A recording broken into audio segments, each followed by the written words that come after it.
Guys, it's Tasha Lanice and I am back with another video.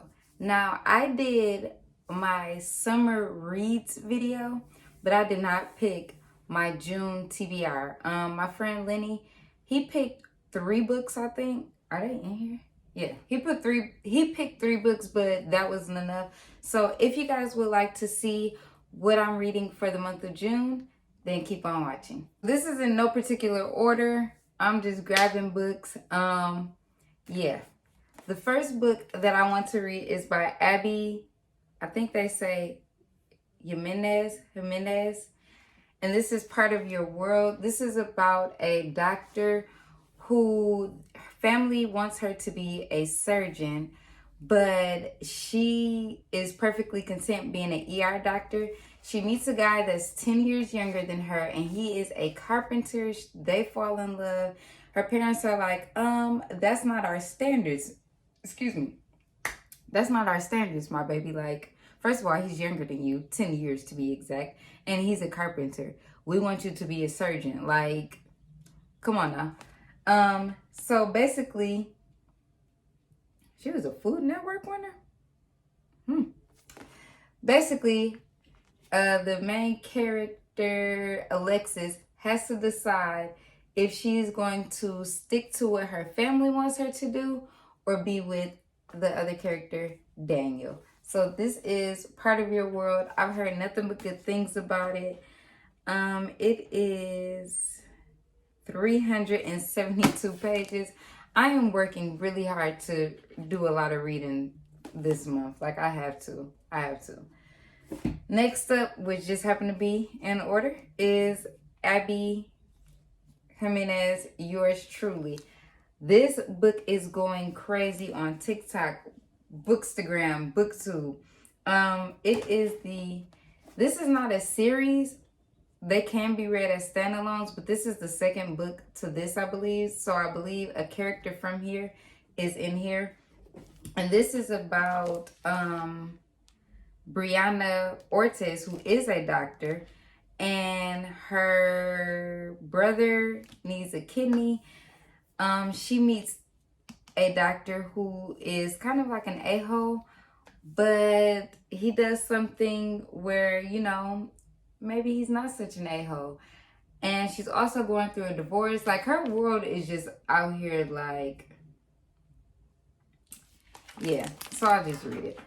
Dr. Brianna Ortiz's life is seriously flatlining. Her divorce is just about finalized. Her brother's running out of time to find a kidney donor, and that promotion she wants, oh, that's probably going to the new man doctor who's already registering 80 freaking 7 on Brianna's pain in the ass scale. But just when all systems are set to hate, Dr. Jacob Maddox completely flips the game by sending Brianna a letter. And it's a really good letter. Like the kind that proves that Jacob isn't actually Satan. Worse, he might be this fantastically funny and subversively likable guy who's terrible at first impressions. Because suddenly he and Bri are exchanging letters, sharing lunch dates in her sob closet, and discussing the merits of freakishly tiny horses. But when Jacob decides to give Brianna the best gift imaginable, a kidney for her brother, she wonders just how she can resist this quietly sexy new doctor, especially when he calls in a favor she can't refuse. I've heard nothing but good things about this. I also heard that the male character suffers from like anxiety, and I heard that Abby does a great job at, what's the word I'm looking for? Does a great job about expressing mental health. I deal with anxiety, and so I'm not excited about anxiety, but I'm interested to see how she wrote about it, because I've heard nothing but good things about this book. So this is book number 2. Next up, we have Practice Makes Perfect by Sarah Adams. So my first book by her was When in Rome, which I did finish. That was a cute, funny, easy read. It was 5 out of 5 stars. Like, the writing just flowed. Like, it wasn't too much. Like, nothing really got on my nerves for what. Was it something I got on my nerves? I don't think it was nothing I got on my nerves. Like, I'm reading a book right now Okay, here's my pet peeve. I don't like reading adult books where the adults stick out their tongue. Like, why? What? Why are we doing that? We're too old for that. Grow up. I hate that. What book was I reading that did that? I feel like, I don't know. Oh, How to Marry Keanu Reeves. I don't know how to say it. In 90 days. Like, why are we sticking out our tongue? No, grow up. Why are we writing about this? But anyway, practice makes perfect. This is the second book to When in Rome. I do believe you can read them as standalones again, but I would recommend reading When in Rome first, because the character from When in Rome comes into this book, which is the main character from When in Rome, which is named, how do I not know his name right now?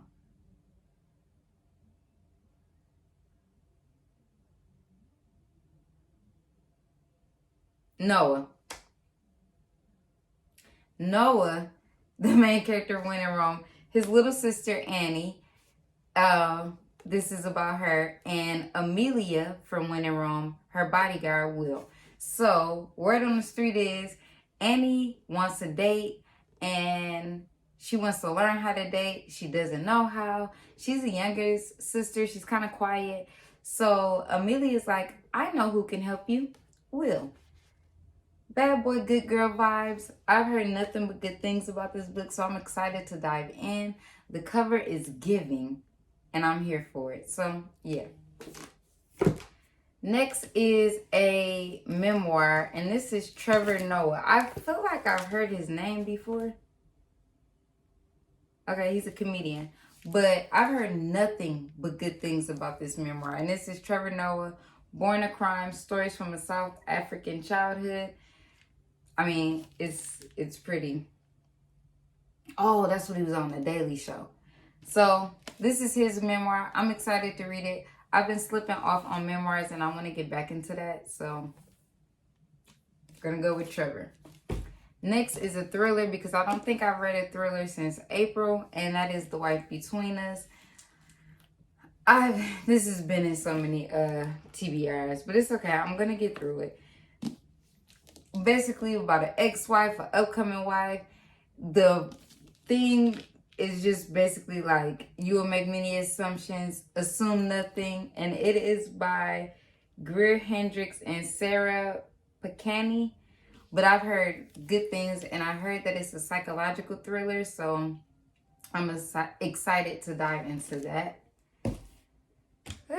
Next up is Before I Let Go. Yo, I already started reading it. I'm 43 pages in, and it is so cute. It is so cute. This is by Kennedy Ryan. The cover is giving. I've been waiting to read this book since, I think I got this like in February. Yeah, and I was like, I'm gonna hold off till the summertime. So summer is here, baby. Summer is here, and I'm looking forward to getting into this. Well, I'm already into this, and I like it so far. The writing, very much so good. So yeah.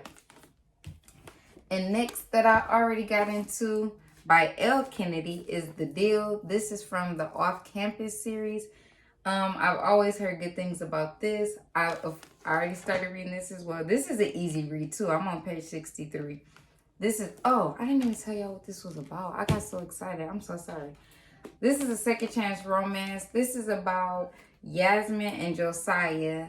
Life is lifing. I do recommend you look up trigger warnings. It even give you like an author's note. It's about joy, healing, recovering. It has some things about past difficulties, including a stillbirth, loss of a loved one, discussion of complicated grief, depression, things of that nature. So, well, I just told y'all the trigger warnings, but look them up if you forget. But life be lifing for them. Something happened. They got a divorce. They're trying to co-parent, but they have a kiss, and they're wondering if they could just make it work. But y'all, when they was talking about like when they first got together, I was like, yeah, I can't wait to read it. Can't wait. Wonder if I'm gonna cry. And next up is The Deal. This one made me think about that book. look up the trigger warnings on here because like on page 5, I think she mentioned it. Maybe 2. But this is about a hockey player who needs his GPA to raise up. He asks a girl who is passing the class that he needs to tutor him. She says no, like, I don't want to tutor you, blah, blah, blah. She likes another hockey player. So they agree to fake dates so she can get the attention of the hockey player and he can get help. And yeah, this is about Hannah and Garrett. This is the first book of the off-campus series. And I'm pretty excited to dive in. Again, this has been an easy read so far. So these are the 2 books that I'm really reading. I mean, I'm reading maybe someday as well, but I'm almost finished with this. Like, I'm on page 315, so, and I think it's only like 350 pages, but this is Maybe Someday by Colleen Hoover. I don't even want to include that in that, but I will be finishing it in June. But you can see it on my June wrap-up if I do one. I didn't do one for May because I sucked. I think I only read like 2 books. But those are the books that I want to read for June. Don't mind me, just organizing. If you guys enjoyed this video, make sure you give it a thumbs up. Don't forget to hit the subscribe button and the notification bell so you don't miss any of my future uploads. I do post on Sundays and Wednesdays at 3 p.m. And if you hit that notification bell, then you won't miss any of my uploads. Let me know down in the comment section what you guys plan on reading for June. If you've read any of these books, if you plan on reading any of these books, and I will see you guys in my next video. Bye.